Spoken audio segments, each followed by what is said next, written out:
Good. ব্যাস এবার কাল চটপট গিয়ে পুলিশে। এখন তুমি কেন পুলিশ স্টেশনে যাবে? মিস্টার অঙ্গদ রিল্যাক্স, এটাও আমার প্ল্যানেরই একটা অংশ। আপনি কেন এত টেনশন করছেন? এবার সব কিছু আপনি আমার উপর ছেড়ে দিন। Just wait, watch and enjoy. আপনি কি আমায় বলবেন দয়া করে যে কি বাকি আছে আপনার প্ল্যানে? অঙ্গদ বাবু, আপনি না ভয় পেয়ে যান ভীষণ। এত ভয় পাচ্ছেন কেন? আমরা সত্যি সত্যি কাউকে মেরেছি নাকি? এটা তো শুধু একটা নকল অ্যাক্সিডেন্ট, যেটা শুধুমাত্র আপনি, আমি আর পুলিশের লোক জানবে। শুধু যে এই অ্যাক্সিডেন্টটা করেছে সে যেন জানতে না পারে। তনু! তনু!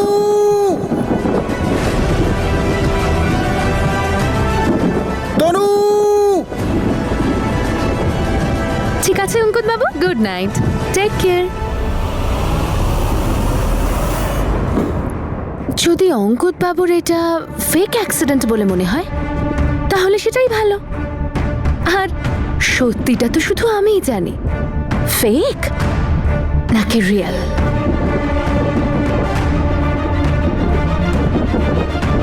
বেচারা মিস্টার অঙ্গদ, উনি তো এখনো জানেনও না যে অ্যাক্সিডেন্টটা কার হচ্ছে। ব্যাস আর কয়েকটা দিন, তারপর ফাটবে আমার অ্যাটম বম, আর সবার আগে গিয়ে পড়বে বীর আর তনুর ওপর। তনু!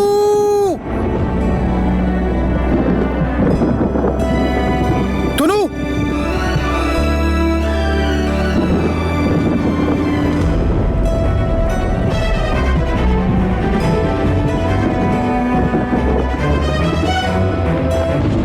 তনু!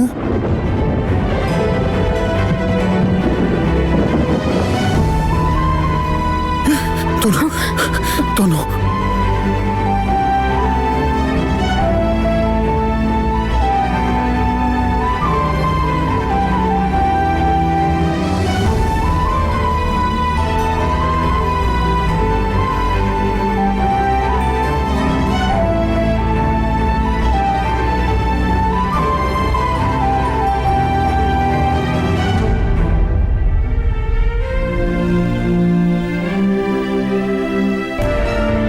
তনু, তুমি কোথায় চলে গিয়েছিলে?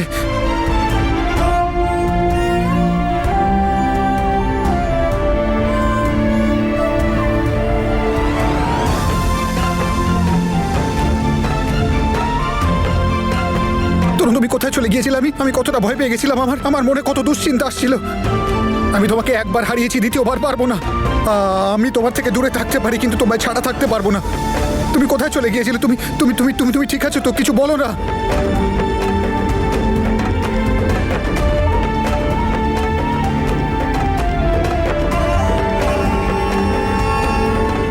Sir, ma'am,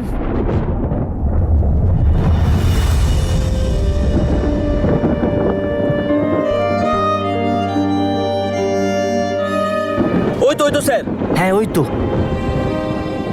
Tanu, I really sorry. আসলে আমি ভয় পেয়ে গিয়েছিলাম যে জাসমিনের জন্য। বিশেষ করে আমি ইচ্ছে করে করিনি। I am really really sorry.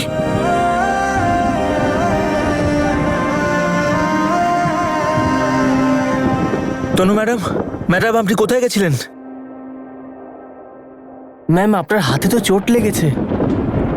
হ্যাঁ তনু? তনু ম্যাম, আপনার হাতে লাগলো কি করে?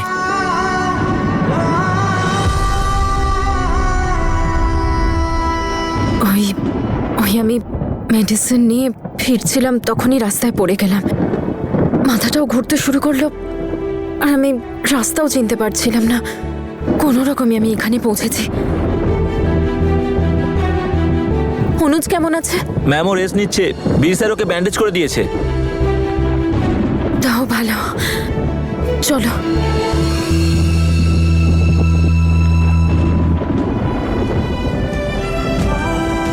আমি তনুর এতটা কাছে এসে গিয়েছিলাম, ওকে জড়িয়েও ধরলাম, কিন্তু ও রাগ করলো না।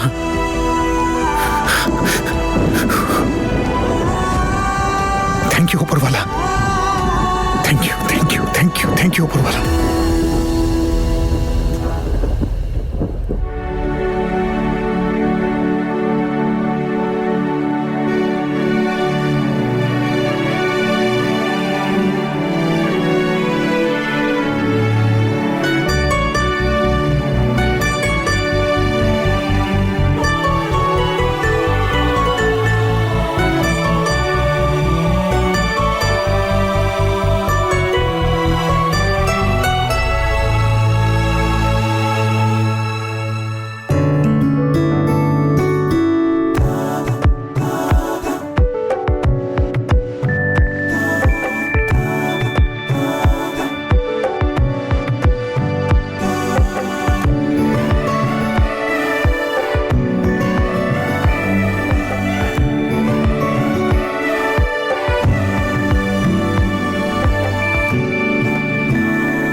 এই জেনি কাম অন, আমার দিকে তাকাও। আমি তো তোমার বয়ফ্রেন্ড, লজ্জা পাচ্ছ কেন? আই নো তুমি আমার বয়ফ্রেন্ড, কিন্তু প্লিজ এরকম করো না। এরকম ট্রিপে এইসব হয়ে থাকে। I understand. আচ্ছা আচ্ছা, শান্ত হও, আমার কথাটা শোনো, একটু কাছে এসো। আরে আমার কথাটা তো শোনো, শোনো শোনো, আমার কথাটা শোনো। বীর প্লিজ বীর। এই! তুই কি করছিস ও টেন্টে? Girlfriend sir. এই তুই বাইরে আয়, তুই বাইরে আয়। স্যার ও কি করছিস ও টেন্টে? কি করছিস তুই? তোর প্রেমিকা হয়তো, কি হয়েছে? তুই যা করছিস তাতে ও কমফোর্টেবল নয় তো? কমফোর্টেবল আমি করে দেবো স্যার, চিল।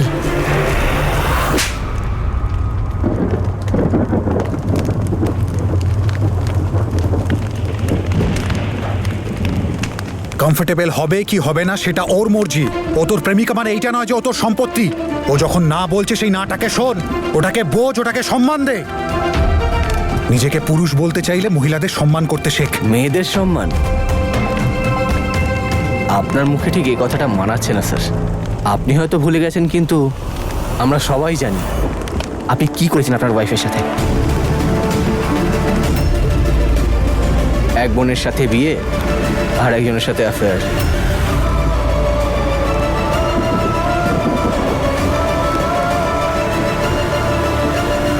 আমি জানি আমি ভুল করেছি, আর সেই ভুলের শাস্তি আমি জীবন ভর ভোগ করতে রাজি। কিন্তু আমি এটা ভেবেই খুশি যে সেই ভুলটা আমি ফিল করেছি। সেই জন্য আমি তোকে আর তোর মতো প্রত্যেকটা মানুষকে এই ভুলটা করা থেকে আটকাতে চাই। যেই ভুলটা আমি করেছি সেটা তোরা করিস না।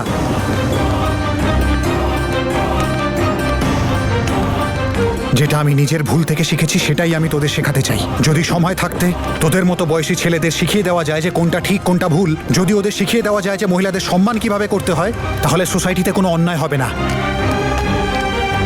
তখন মেয়েরাও ছেলেদের মতো যে কোনো সময় কোনো সংকট ছাড়া বাইরে বেরোতে পারবে।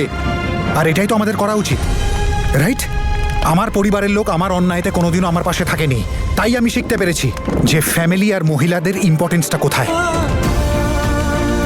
আমি জানি যে এই সব করে আমার পাপ কমবে না, কিন্তু আমি এটাও বিশ্বাস করি যে পরবর্তী সময়ে এমন ভুল বা এমন পাপ আর করব না। আর আমি এটাই চাই যে এই বিশ্বাসটা তুই তোর মা, বোন, গার্লফ্রেন্ড, বন্ধু বান্ধবদের দে। ওদের বল যে তুই ওদের বুঝিস, ওদের আর ওদের অনুভূতির সম্মান করিস। মেয়েদেরকে অসম্মান করা, ওদের সম্মান নিয়ে ছিনিমিনি খেলা আমাদের পৌরুষত্বে প্রশ্নচিহ্ন তোলে। আচ্ছা একটা কথা বল, যদি এই জিনিসটাই তোর বোনের সাথে অন্য কেউ করতো তখন তুই কি করতি? স্যার আমি ওকে শেষ করে ফেলতাম। দেন বাবু, উপরওয়ালাকে একটা ধন্যবাদ দে যে আমি একটা চড় মারলাম। দেখ, আমি জানি না তুই আমার কথা বুঝতে পেরেছিস কি পারিসনি। আমি শুধু এতটুকুই জানি যে তোর কর্মে তোর লজ্জা পাওয়া উচিত, আর এক্ষুনি ওর কাছে ক্ষমা চাওয়া উচিত। সরি বল এক্ষুনি। সরি আপনি, very sorry. It's okay. Sorry sir. সবাই যাও, শুয়ে পড়ো।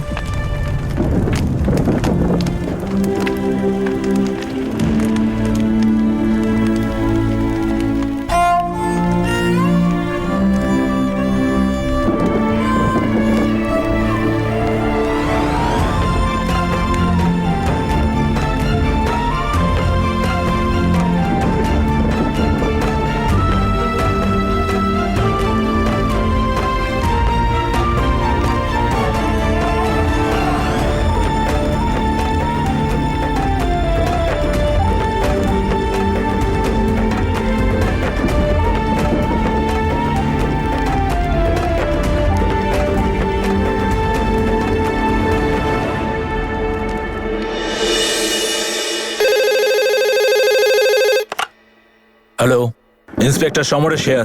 হ্যালো ইন্সপেক্টর, আপনি কোথায় আছেন? প্লিজ প্লিজ তাড়াতাড়ি চলে আসুন, এখানে একটা অ্যাক্সিডেন্ট হয়ে গেছে। কোথায় হয়েছে? এই তো এখানেই, এই খালি জঙ্গলের রাস্তাটাতে একটা লোক কারোর উপর দিয়ে গাড়ি চালিয়ে দিয়েছে। অ্যাম্বুলেন্স তাকে নিয়ে চলে গেছে। আপনি তাড়াতাড়ি চলে আসুন। এত কিছুর মধ্যে আমি গাড়ির নাম্বারটা নোট করে নিয়েছি।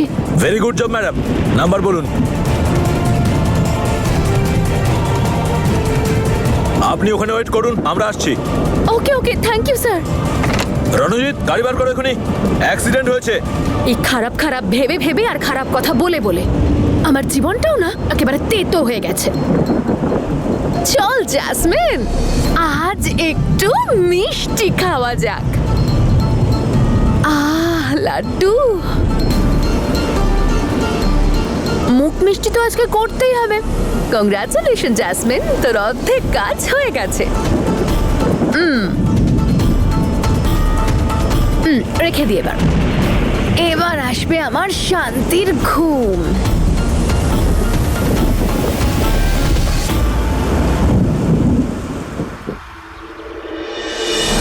তাহলে কেমন লাগলো ট্রিপ? বেশ। স্যার স্যার কাল রাতের জন্য ক্ষমা চাইছি স্যার, আমার ওরকম ব্যবহার করা উচিত হয়নি। It's okay. দেখ, এই যে মেয়েরা আছে না, এরা ভীষণ ইম্পর্ট্যান্ট আমাদের জীবনে। এরা আছে তাই আমরা আছি। We need to respect women. এই সোসাইটি ততক্ষণ চেঞ্জ হবে না যতক্ষণ না পর্যন্ত আমরা নিজেদেরকে চেঞ্জ করছি, কারণ we must. Okay? Thank you sir.